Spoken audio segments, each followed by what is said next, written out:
Donc, on va d'abord regarder l'écran du Fraxel dit dual. C'est le Fraxel qui a deux longueurs d'onde. La première, c'est de 1550 nanomètres, qui était la seule longueur d'onde disponible avec l'ancien appareil, et puis auquel a été rajoutée une nouvelle longueur d'onde, 1927, que l'on ne va pas utiliser dans la démonstration, mais dont on va parler après dans l'exposé.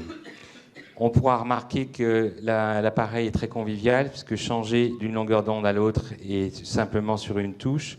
Quant à l'écran par après, il est quasiment strictement identique de l'un à l'autre. Pour ne pas perdre de temps, on va repartir sur le 1550 nanomètres, puisque c'est dans cette longueur d'onde qu'on a développé des nouvelles indications, et en particulier le traitement des cicatrices.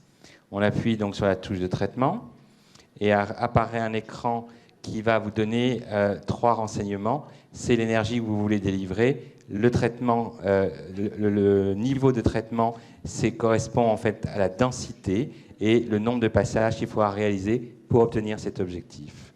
Comme on est dans le cadre d'une cicatrice qui par définition est profonde, ça fait partie des indications où il faudra utiliser une puissance relativement importante. J'ai donc choisi 50 sur un maximum de 70 possible, qu'on pourra toujours adapter en fonction de la sensibilité du patient. Quant au niveau de traitement, une densité assez importante de l'ordre de 23% est intéressante, et la machine nous dicte le nombre de passages qu'il faut effectuer.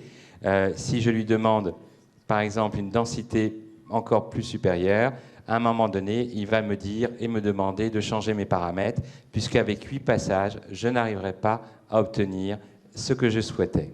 Donc je vais revenir à une densité inférieure, et là il faut par contre recorriger l'ensemble des paramètres. Le reste de l'écran va vous donner les kilojoules, donc l'ensemble de l'énergie totale qui va être délivrée. Vous avez également ici une jauge qui va vous donner le temps d'utilisation encore disponible du type du consommable. Et ici, c'est une sorte de contour qui va donner un maximum de rapidité au traitement et qui s'exprime également par un volume sonore. Donc, le traitement est relativement simple. On appuie sur Ready. On met en place le froid. Ça, c'est la nouveauté maintenant par rapport à l'ancien appareil. C'est que le froid est intégré à l'appareil. Malheureusement, ça fait un peu de bruit. On le positionne là sur 3, 4 ou 5. Pour la clarté de l'exposé, surtout, je vais laisser une température assez faible et de ventilation pour éviter d'être perturbé par le bruit. On va se positionner maintenant sur la caméra sur la cicatrice. Donc, monsieur, c'est une cicatrice qui est de quelle origine et il y a combien de temps? Donc, une cicatrice d'une vingtaine d'années et suite à... Donc une coupure, donc un traumatisme. Donc on voit bien sur l'aspect à la fois pigmenté et achromique, et surtout un aspect gaufré comme de piqûre de cigarette qui gêne un peu le patient. Donc toujours la technique du Fraxel. On positionne la pièce à main. On va d'abord le faire tester au patient qui est très inquiet. Il a raison. Il ne sait pas ce qui va lui arriver. Est-ce que ça va? Très bien. Donc là, déjà, l'angoisse diminue un petit peu et on peut commencer à faire le premier passage avec le Fraxel dans un sens. On va passer 2 fois dans la même zone consécutivement. Donc d'abord dans un sens horizontal ou vertical, ça dépend de l'endroit auquel on se place. Donc là, on a déjà effectué 2 passages sur les 8. On va faire des passages dans un sens contralatéral. Et quand on s'adresse à des petites surfaces, il faut laisser un temps avant de reposer la pièce à main, parce que l'accumulation d'énergie, comme dans tous les systèmes fractionnés, pourrait donner lieu, en cas de chevauchement, à un excès d'énergie délivrée au niveau de la peau, et pourrait devenir nuisible plutôt que bénéfique au niveau du traitement. C'est le phénomène qui est appelé en anglais bulk heating, c'est-à-dire une sorte d'événement de masse de chaleur.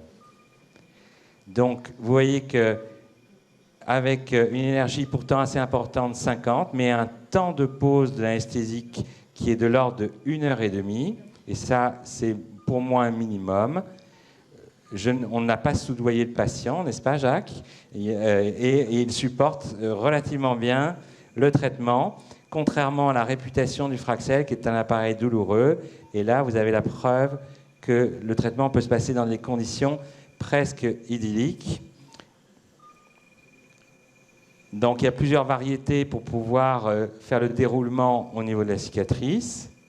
Et puis, on va en reparler après.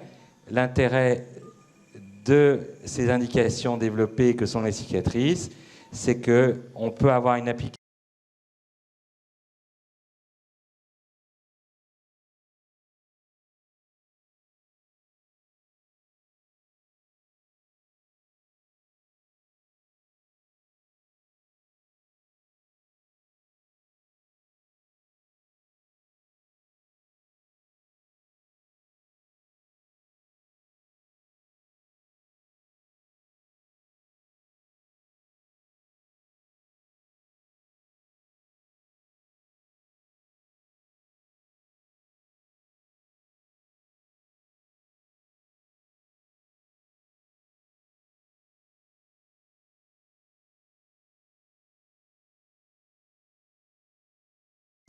et on a discuté suffisamment longtemps pour achever complètement le traitement dans une première séance.